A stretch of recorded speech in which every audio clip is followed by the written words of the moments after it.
নমস্কাৰ দৰ্শকসকল, জগতৰ প্ৰায় সকলো দেশেই বছৰত এদিন কেলেণ্ডাৰৰ এক নিৰ্দিষ্ট তাৰিখত নৱবৰ্ষ উদযাপন কৰে। এই বিশেষ দিনটোত মানুহে নতুন আশাৰ সূচনা কৰে, নতুন সংকল্প গ্ৰহণ কৰে আৰু সুখ সমৃদ্ধিৰ কামনাৰে নিজৰ জীৱনক সফল কৰি তুলিবলৈ যত্ন কৰে। কিন্তু সন্ত ৰামপাল গুৰুমাজৰ শিষ্যসকলৰ বাবে নৱবৰ্ষৰ অৰ্থ আৰু উদযাপন সম্পূৰ্ণ ভিন্ন।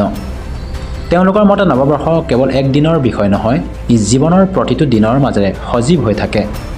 সন্ত ৰামপাল গুৰুমাজৰ শিষ্যসকলে বিশ্বাস কৰে যে যেতিয়া মানুহে প্ৰভুৰ সত্য জ্ঞান গ্ৰহণ কৰে আৰু নীতিপথত চলিব ধৰে, তেতিয়া জীৱনৰ প্ৰতিটো দিন নৱবৰ্ষৰ দৰে পবিত্ৰ আৰু আনন্দময় হৈ পৰে। তেওঁলোকৰ মতে ই এক আধ্যাত্মিক উদযাপন, যি আত্মিক জীৱনৰ পুনৰাৰম্ভৰ সূচনা কৰে। সন্ত ৰামপাল গুৰুমাজৰ শিষ্যসকলে গুৰুদেৱৰ চৰণত নিজক উৎসৰ্গা কৰি জীৱনত নৱপ্ৰভাৱ সৃষ্টি কৰে। তেওঁলোকৰ মতে ই জগতৰ সকলো ধৰ্মীয় সীমা অতিক্ৰম কৰি একতাৰ বাণী প্ৰচাৰ কৰে। এই সন্দर्भत চাওক एक विशेष रिपोर्ट। नमस्कार सर। नमस्कार सर आप कहाँ से आए हो? हम लोग उदालगुड़ी असम से। सो आप उदालगुड़ी से मतलब यहाँ तक आए हो, भैरव कुंड भूटान बॉर्डर के एकदम आसपास। आप लोग यहाँ पर आने का उद्देश्य बताइए तो थोड़ा सा हमारे दर्शकों को। जी, हम लोग का यहाँ का आने का उद्देश्य यही हुआ है कि हम लोग का जो ये पुस्तक है ज्ञान गंगा और ये गीता है, जीवन और हुगम पथ है, ये मतलब आसामीस में है और सब लैंग्वेज में मिलता है ऑलरेडी। इसको मतलब हम संत रामपाल जी महाराज की तरफ से मतलब जन जन तक पहुँचाना है। और ये जो हम लोग का जन जन तक पहुंचाना है। और हम लोग का बुक सेवा तो एक नंबर में गुरुजी बताते हैं कि बुक सेवा जो है हम लोग का ये करना चाहिए। ये बहुत अच्छा है बुक सेवा करना है, इसलिए हम लोग यहाँ पे अभी गाड़ी से पुस्तक सेवा करने के लिए आए हैं यहाँ। तो आप लोग इतने दूर से आए हो बेचने के लिए, कितने मूल्य में आप लोग बेचते हो इन पुस्तकों को? जी, हम लोग का यहाँ से तो मूल्य इसको तो ऐसे तो देखिए, इस किताब का मूल्य तो हम लोग तो ऐसे दे नहीं सकते हैं और ले भी नहीं सकते उतना ज़्यादा, लेकिन इसका जो मूल्य है ओनली 20 रुपये हम लेते हैं। हम लोग का कोई खर्चा भी नहीं है। हम लोग को गुरुजी की तरफ से जो आइडिया मतलब आदेश है कि 20 रुपये में इसको देना है और 20 रुपये में देते हैं हम लोग। वैसा मतलब ये नहीं है कि हम लोग इसमें 100 रुपये लेंगे 30 रुपये लें, वैसा बात नहीं है। हम लोग को जैसा आदेश है वैसे ही देते हैं। उसमें कोई हम लोग का ये सोचता होगा कि ये बिजनेस करते हैं, वो बात नहीं है। हम लोग ये मतलब सबको 20 रुपये में सेवा करते हैं। तो धन्यवाद सर। सर আপোনালোকে কোন ঠাইৰ পৰা আহিছে? सर আমি ওদালগুৰিৰ পৰা আহিছোঁ।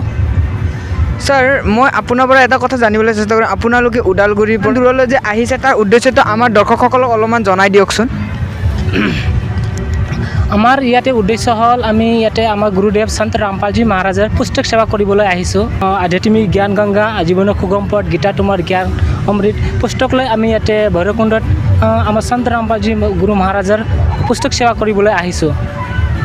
তো স্যাৰ আপোনালোকে পুস্তক সেৱাটো কৰিব আহিছে, এই পুস্তকবোৰ আপোনালোকে ফ্ৰীতে দি আছে নে কিবা মূল্যও লৈ আছে ইয়াৰ বাবে? এইটো মাত্ৰ 20 টকা এটা ধাৰ্মিক মূল্য লোৱা হৈছে। এনেতো কিতাপখনৰ খৰচ 100 টকা হৈছে, 100 বা 200 টকা এনেকুৱা খৰচা আছে, কিন্তু আমি ইয়াতে মাত্ৰ ধাৰ্মিক মূল্য মাত্ৰ 20 টকা এটা লোৱা হৈছে মাত্ৰ। তো স্যাৰ আমি জানিবলৈ পাইছোঁ যে আপোনালোকে প্ৰচাৰ কৰি আছে নহয়, চ' আপোনালোকে এইটোৰ বিষয়ে সন্ত ৰামপালজী মহাৰাজৰ কিছু উদ্দেশ্যৰ বিষয়ে আমাৰ দৰ্শকসকলক অলপমান জনাই দিয়কচোন। মানে আমাৰ সন্ত ৰামপালজী গুৰু মহাৰাজৰ উদ্দেশ্য আছে কি গোটেই ভাৰতবৰ্ষত নাচামুক্ত কৰা আৰু দহেজ যিটো যৌতুক বুলি কয় অসমীয়াত, এইটো দহেজ মানে পূৰা একেবাৰে খতম কৰা আৰু পূৰা মানে ভ্ৰষ্টাচাৰ মুক্ত ভাৰত বনোৱা, এনেকুৱা বহুতখিনি আমাৰ গুৰু মহাৰাজৰ মানে উদ্দেশ্য আছে মানে। তো ধন্যবাদ স্যাৰ। ধন্যবাদ। নমস্কাৰ স্যাৰ। নমস্কাৰ, সৎ সাহেব সৎগুৰুদেৱ কি জয়। মানে আমি জানিবলৈ চেষ্টা কৰিম আপোনালোকে ইমান দূৰৰ পৰা এই ঠাইলৈ আহি আপোনালোকে কিতাপবোৰ বিতৰণ কৰি আছে। কিতাপবোৰ বিতৰণ কৰাৰ উদ্দেশ্যটো আমাৰ দৰ্শকসকলক অলপমান জনাওকচোন।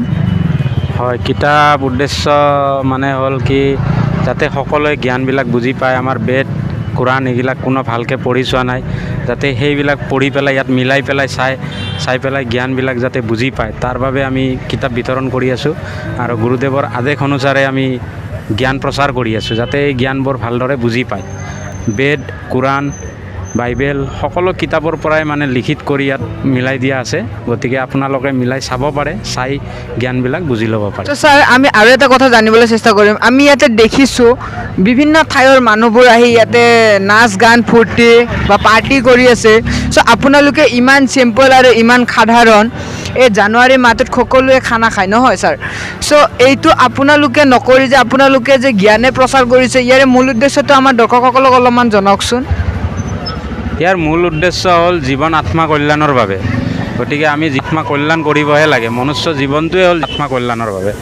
গতিকে খানা খাই বা ফূৰ্তি কৰি আমাৰ নিজৰ হেৰিবোৰ পাপবোৰহে বাঢ়াই আছোঁ। গতিকে পাপবোৰ কাটিব লাগিলে আমি ভক্তি কৰিব লাগিব, আৰু ভক্তি কৰা আমাৰ পথটোৱে হ'ল বেদ, আৰু বেদৰ সাৰাংশাই হ'ল গীতা। গতিকে গীতাৰ পৰা যিবোৰ হেৰি ওলাইছে সেইবোৰকহে আমি মানি চলিব লাগে, আমি ফাল্টু হেৰিবিলাক মানিব নালাগে। গতিকে মানুহে বুজিয়ে পোৱা নাই আজিলৈ গীতা জ্ঞান কি, যে জ্ঞানবোৰ পঢ়ি চালেহে গম পাব।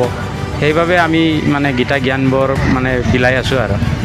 ধন্যবাদ ছাৰ। আচ্ছা। দৰ্শকসকল, নৱবৰ্ষ উদযাপনক লৈ সন্ত ৰামপাল গুৰুমাজৰ শিষ্যসকলৰ এই দৃষ্টিভংগী গোটেই বিশ্বৰ বাবে প্ৰেৰণা হৈ উঠিছে। তেওঁলোকৰ আধ্যাত্মিক চিন্তাধাৰাই সমাজলৈ কঢ়িয়াই আনে চিৰস্থায়ী শান্তি।